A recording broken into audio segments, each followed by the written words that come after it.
نحمده ونصلي على رسوله الكريم اما بعد فاعوذ باللہ من الشیطان الرجیم بسم اللہ الرحمن الرحیم رب اشرح لی صدری ویسر لی امری واحلل عقدۃ من لسانی یفقہوا قولی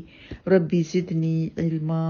اللہم فقہنا فی الدین ربی یسر ولا تعسر وتمم بالخیر آمین یا رب العالمین۔ السلام علیکم ورحمۃ اللہ وبرکاتہ۔ آج ہم سورۃ آل عمران پارہ نمبر 4 آیت نمبر 118 کی تفسیر اور لفظی ترجمہ کریں گے انشاءاللہ تعالی۔ یا ایھا الذین آمنوا لا تتخذوا بطانة من دونکم لا یألونکم خبالا ودوا ما عنتم قد بدت البغضاء من أفواههم وما تخفي صدورهم أكبر قد بينا لكم الآيات إن كنتم تعقلون۔ یا ایھا الذین، اے وہ لوگو جو آمنو تم سب ایمان لائے ہو، لا نہ، تتخذو تم سب بناؤ یا تم سب پکڑو، بطانہ رازدان یعنی دلی دوست، راز والے دوست، من دونکم اپنے سوا یعنی کسی غیر مسلم کو اپنا رازدان نہ بناؤ، لا نہیں، یعلونکم وہ سب کوتاہی کرتے تمہارے ساتھ یا تم سے یا تمہیں، خبالن خراب کرنے میں، کہ پوری کی پوری کوشش کرتے ہیں تمہیں خراب کرنے میں، تمہارے دین میں، تمہاری زندگی میں خرابی ڈالنے میں۔ ودو وہ سب چاہتے ہیں، ماں جس سے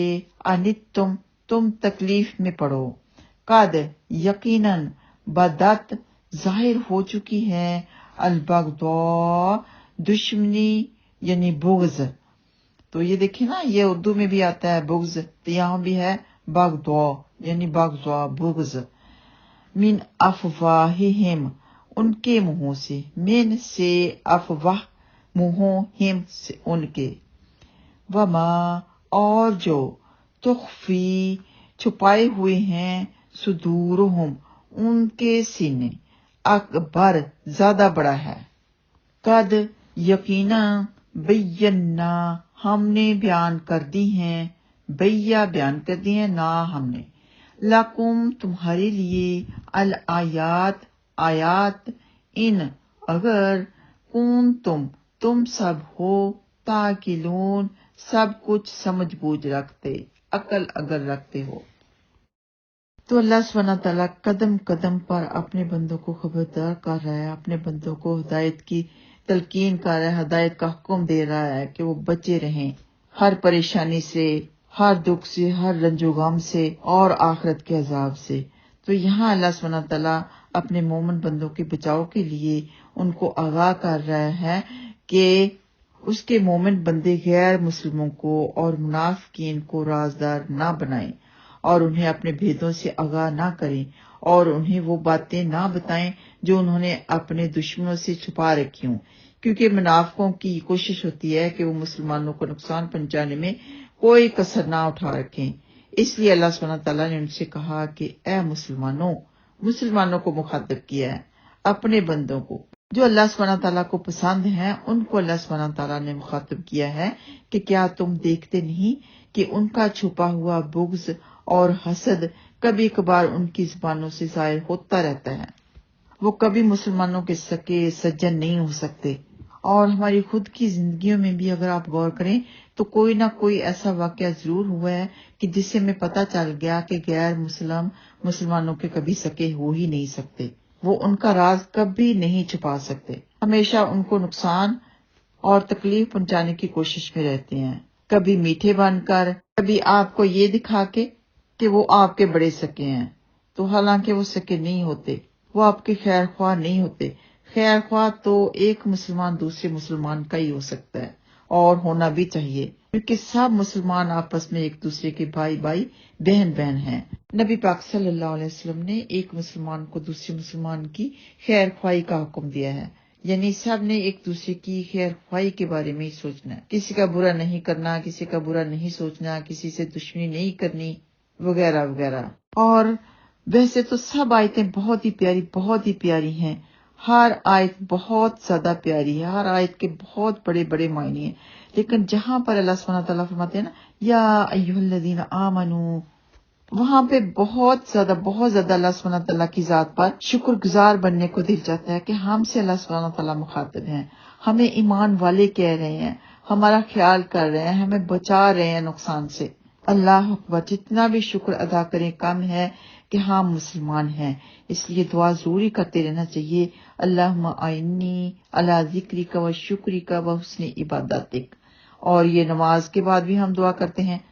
سیدنا ابو سعید خدری رضی اللہ تعالیٰ عنہ بیان کرتے ہیں کہ رسول اللہ صلی اللہ علیہ وسلم نے فرمایا، اللہ سبحانہ تعالیٰ نے جو بھی نبی مبعوث فرمایا اور جو بھی خلیفہ مقرر فرمایا تو اس کے دو رازدار ہوتے تھے، ایک تو انہیں نیکی کے لیے کہتا اور اس پر ابھارتا، اور دوسرا انہیں برائی کے لیے کہتا اور اس پر ابھارتا، پس معصوم وہی ہے جسے اللہ سبحانہ تعالیٰ بچا لے۔ یہ بخاری میں موجود ہے۔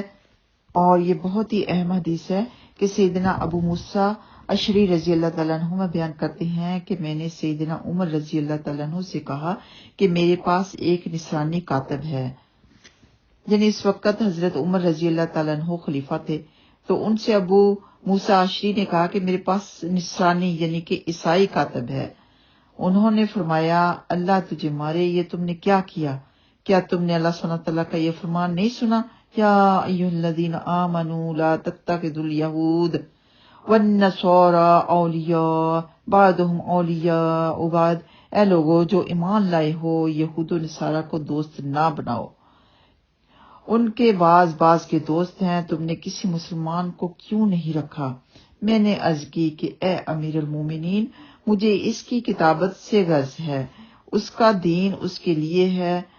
سیدنا عمر رضی اللہ تعالیٰ عنہ نے فرمایا جب اللہ سبحانہ تعالیٰ نے انہیں رسوا کر دیا ہے تو میں ان کی تکریم نہیں کر سکتا، جب اللہ سبحانہ تعالیٰ نے انہیں ذلیل کر دیا ہے تو میں ان کو عزت نہیں دے سکتا، جب اللہ سبحانہ تعالیٰ نے ان کو دور کر دیا ہے تو میں ان کو قریب نہیں کر سکتا۔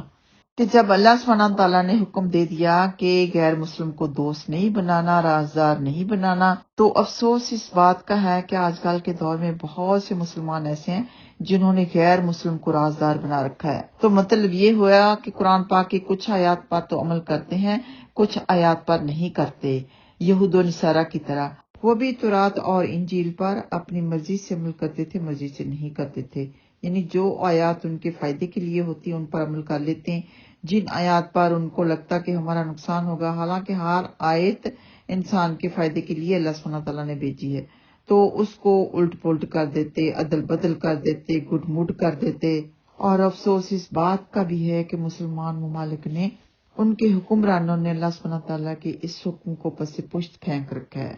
اور غیر مسلم ان کے کلیدی عہدوں پر فائز اور تقریباً تمام پوشیدہ باتوں سے آگاہ ہیں، اور اس کا نتیجہ بہت ہی برا ہوتا ہے، نقصان ہوتا ہے مسلمانوں کو۔ اللہ سبحانہ تعالیٰ سے دعا ہے کہ اللہ سبحانہ تعالیٰ ہر آیت پر ہمیں عمل کرنے والے بنا دے، ہمارا شمار اپنے مقربین بندوں میں فرما لے، آمین یا رب العالمین۔